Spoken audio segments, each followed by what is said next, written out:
Lala berdiri terpaku di depan rumah masa kecilnya. Bangunan tua itu tampak lebih kelam dari yang ia ingat. Dinding kayunya menghitam oleh lumut, atapnya miring di satu sisi, dan jendela-jendela tua tampak seperti mata kosong yang mengawasinya. Dari balik bayang, angin sore berembus pelan, membawa aroma tanah basah dan bunga kenanga yang layu. Tapi ada sesuatu yang lain.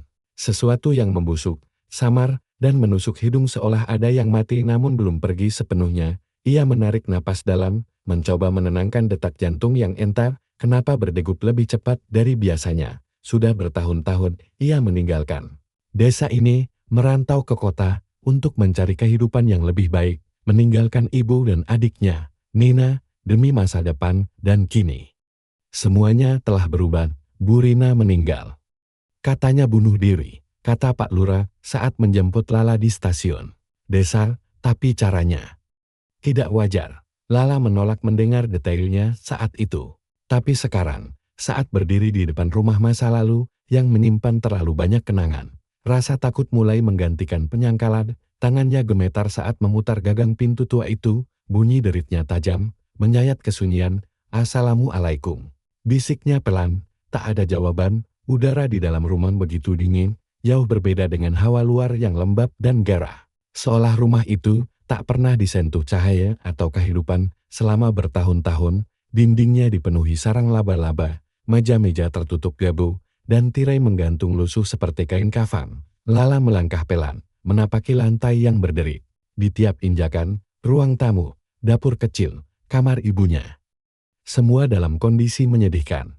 Tapi yang membuatnya benar-benar berhenti adalah saat ia membuka pintu kamar paling ujung kamar yang dulu ditempati Nina. Udara yang keluar dari ruangan itu lebih dingin dari yang lain, hampir seperti masuk ke dalam ruangan beku. Dan di sudut kamar duduklah boneka lilin. Boneka itu belum berubah. Lusuh, warnanya pudar, mata kancingnya masih satu terlepas, tapi kini tampak lebih kotor, seperti berlumur tanah dan noda yang samar-samar menyerupai darah kering. Tapi yang paling mengerikan adalah posisinya. Boneka itu duduk menghadap pintu, persis seolah menunggu Lala datang. Dik-dik-dak. Jantung Lala berdegup keras, matanya tak bisa lepas dari boneka itu. "Nina?" Ia berbisik, entah kepada siapa. Suara itu keluar begitu saja, seperti panggilan dari dalam hati. Saat ia melangkah lebih dekat, lantai di bawahnya mendesah, dan tiba-tiba, suara tawa kecil terdengar samar. Seperti berasal dari balik dinding. "Kakak sudah pulang." Lala terlonjak. Ia menoleh ke belakang, tapi tak ada siapapun. Rumah itu tetap sunyi. Ia mencoba menguasai diri, lalu melangkah masuk dan berlutut di depan boneka itu. Ia menyentuhnya pelan dingin, hampir seperti menyentuh es batu. "Siapa yang membawamu kembali ke sini, Billy?"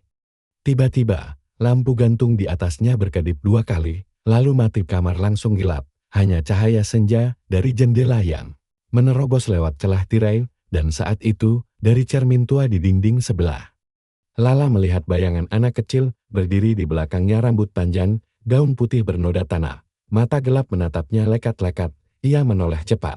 Tak ada siapa-siapa. Cermin itu kosong, tapi suara kecil itu kembali terdengar, kali ini lebih dekat, seperti bisikan tepat di telinganya. "Kenapa kakak pergi?" Lala terdiam, tubuhnya membeku.